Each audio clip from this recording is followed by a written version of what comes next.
We're going on a road trip with the old man's truck and trailer, just how I like it.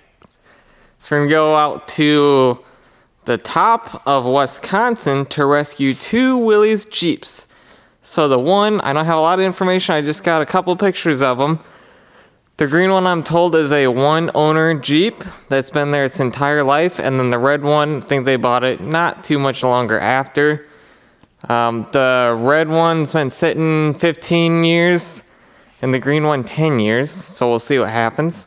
You always gotta keep the snacks, because you don't want to stop and get food, so this is our healthy variant of the snacks. Then we got the staple items. You gotta have the Hostess cupcakes, fudge rounds are a winner, and of course some Christmas candy. And since I gotta get up early in the morning, got my Pop-Tarts to eat for breakfast, because that's healthy as well, but I do have some water.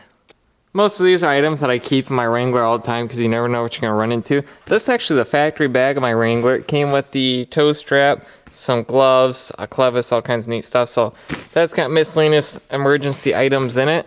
This bag's just got miscellaneous tools that I keep in my Wrangler, just because you never know what you're gonna need. Zip ties or pliers or screwdrivers, you know, someone needs help on the road. Gloves, little air pump, first aid kit, because we like to live dangerously. Obviously the toe strap. Boots, because we don't know. Every time I go to pick up something, you never know how the guy's driveway is going to be. I've been out places where it's a mile long and just pure muck. So I got the boots for that. Jumper cables, I'll show you why in a minute. I mean, check this thing out. For $40, you can't beat it.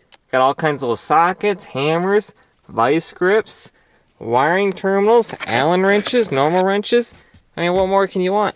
Then of course we have my favorite item in the entire toolbox fleet, the Holy Grail Milwaukee.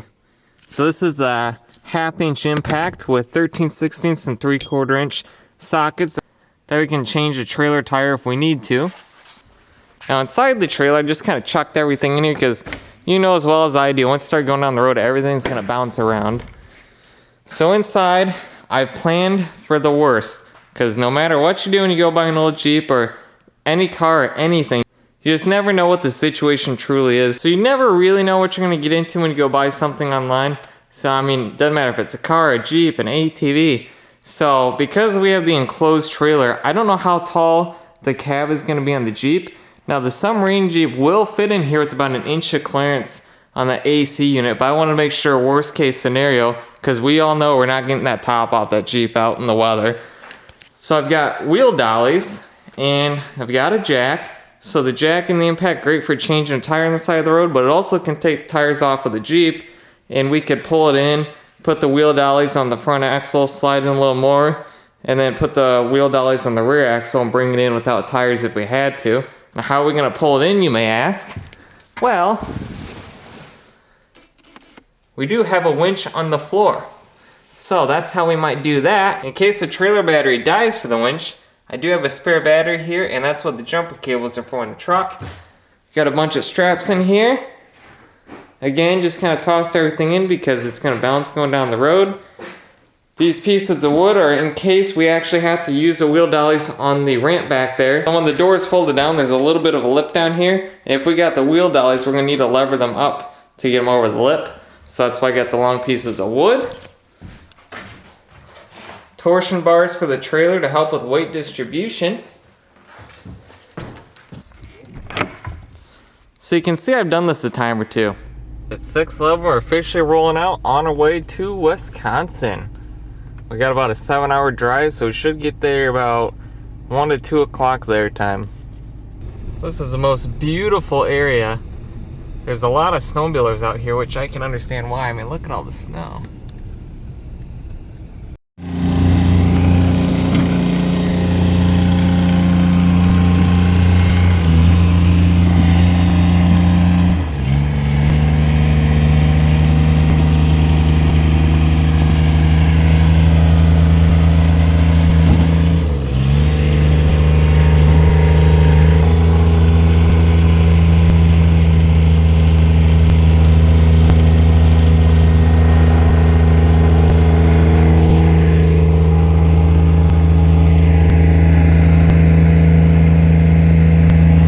That was a long day, but not terrible. We got the Jeeps home all safe and sound, so I don't think it's going to show on the video very well, but it took 2 hours to load these in the trailer. So you see that the guy's property out kind of backcountry woods, very hilly, and it's pure ice. So the road's up here, his place is down a 45-degree slope, and then at the bottom. Well, the problem is you can't get a 24-foot trailer down here, turn around, and come back up. It is pure ice. So what we tried doing is hooking up the tractor to the front of this, which tractor battery was bad. Ended up having to take the battery out of the trailer, put it in his tractor, get the tractor running, hooked up to the front, and I didn't catch on a video, but the tractor's 4 wheels just spinning, even with tire chains. So his wife had to get in the Bobcat and push from the back end while he's pulling from the front, and they just Oreoed the thing all the way up this hill to where the truck and trailer was.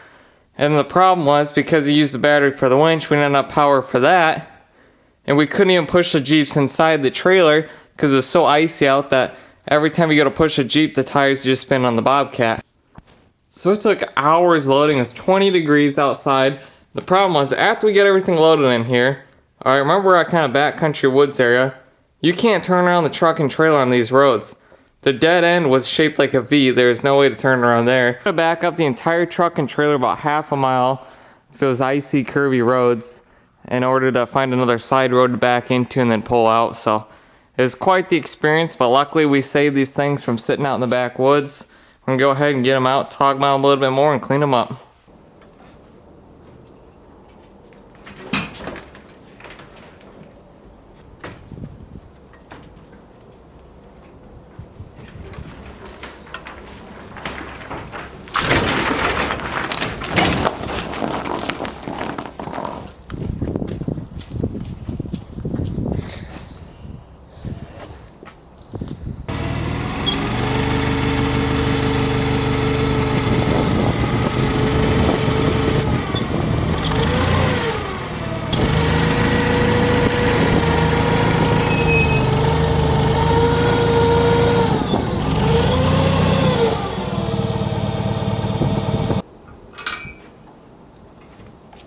That right there is a money shot for the thumbnail of the video. Coming out of the trailer. This one actually looks pretty cool. This is like the epitome of a farm Jeep when you would find one. So what's cool about this body is that it's all original. I mean, this thing's never really been restored, it looks like. It's still got the original seam down the center here, the drain holes, these little side brackets for the top bows. I mean, if you're gonna restore a Jeep, you want one that's all metal.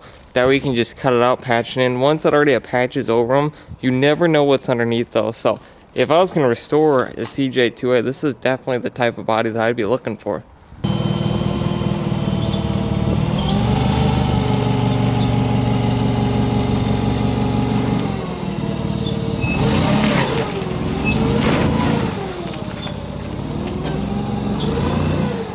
With the old girl inside, we got a little bit better idea what we're dealing with. A lot of leaves, unfortunately, very, very common. So we're going to go ahead and scoop all these up and see what we got underneath. Usually leaves are a bad sign for floor rot, which I wouldn't be surprised this has any, considering some of the sections of the tub right here. That tailgate looks pretty sweet. I mean, if I was going to ever build a Jeep, a trench Jeep, this is the perfect look of patina that I'd be going for. I don't know what this is, some sort of tarp. Can't wait to get rid of that thing. As you may have guessed, the engine is indeed stuck. Again, very common in the Jeep roll. Unfortunately, this is how many of them come. But you can see the originality of this thing. Check out the air cleaner. Still got the remnants of the old sticker on it. That is pretty cool. We do have a title for this Jeep, which is awesome. So not going to be messing with the engine in this thing. Or this thing, but hopefully someone gets these two going.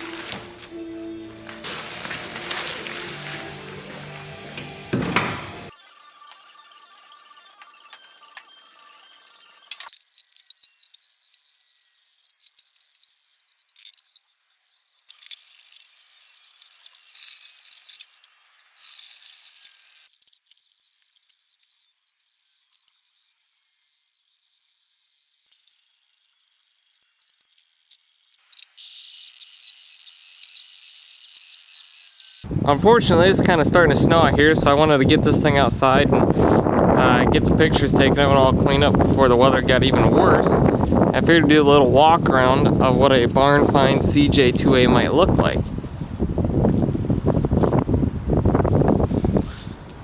You see the snow's already starting to touch the paint. If you wash this Jeep off, you know, it look a lot better. I thought, you know what, the dirt looks way cooler, so we decided to leave that. So what usually happens with these old Jeeps, that there's pieces of wood like right here, wood reinforcement for the tire carrier, that's why they rot out right there. And then wood under here for the hat channels is why all the floors rot out, because all of this stuff. But overall, I mean, cleaned out really well. The floor in it's actually better than I anticipated it would be. Yeah, it's not great, but for like a little farm Jeep with some patina, I mean, you couldn't beat it. The rear floor is even pretty good. It's got the spare tire. Windshield frame is excellent. Fenders seem to be alright. Then we pop the hood. The old engine base, pretty complete. You know, as we looked at it before, it's got the original air cleaner, the tag on it, carburetor. I mean, if you're looking to restore a Jeep, I mean, this thing's pretty complete. You're not gonna have to be sourcing out all kinds of goofy oddball parts. Things start adding up. Like if you're missing an air cleaner, you gotta buy one of those, and wheels and steering column parts and shifters and etc. I mean, that's the beauty of buying something like this, and truthfully, I kind of like it. And if I wasn't swamped with vehicles as it is, I'd really consider keeping it and just kind of getting her up and going just as she is. But I've currently got 5 Willys Jeeps. I do not need another one, so we're just gonna send her on down the road. Now it's time to get this girl all cleaned up and take her outside and get pictures of it. Hopefully it's not too snowy when we go out there. Towards the end of filming that one, it kind of got pretty bad. We just kind of need to go through and do what previous owners should have done, is clean the thing out. I mean, I understand why people don't clean things. So I'm digging through here, and check this out. It's still got the owner's manual sitting on the dash there. So this is kind of a neat story. This Jeep is a one family owned vehicle. The guy I bought it from, his dad, bought it brand new back in, this is a 3, I believe, so it'll probably be 49 through 52. I need to check the tag on it. He obviously used it as a plow vehicle, had some sweet tire chains on it. These are some pretty neat locking hubs. These are called All-State hubs, and they're absolutely monstrous. I mean, they stick out really far. So I've never personally owned a Jeep with those before. Body's definitely rough, but you know, all things considering, for a plow Jeep, the frame is not super, you know, it's not mangled. They got the frame reinforcement brackets that run all the way down, so that's what saves the frame horns on a plow Jeep. We got the second Jeep all cleaned up. This is a CJ3A, and I believe this is some sort of Sears and Roebuck plow system. So I found a pamphlet inside the Jeep talking about the hydraulic plow setup. So it's got an unknown type of top. I'm gonna guess it's a Coing top, because that's pretty common. So this Jeep was a one family owned. It spent its entire life out plowing that area that you saw in the video where we're pushing the red Jeep up the hill. And the owner, you know, he bought it brand new. He just used it for plowing, used it for some farm work. He's got the tire chains on the front end of this thing. And yeah, it's 7 years old, it's a little rough, but it seems like he did kind of take care of it. He wasn't the most ingenuitive at patching or anything like that, but he actually put his own little owner's manual piece right here. The floors are in, you know, pretty decent shape. I mean, not the greatest, but they're not totally rotted out. Shifter moves like butter. So does the steering wheel. I cannot believe how good this thing turns. So the hardtop's actually kind of neat, especially out in this weather when it's snowy and a little rainy out today. I'd say if someone wants to restore the Jeep, you know, it'd be a pretty easy restoration on the chassis. So that's all I got for these two Jeeps. This engine, I did put a wrench on it, did turn over, but after working with the yellow Jeep, I'm like, I'm not even messing with it. I would rather work on my cars, so I'm just gonna send them on down the road. I had a lot of fun finding them, bringing them back home, cleaning them up. I think that's the most fun part about owning these things.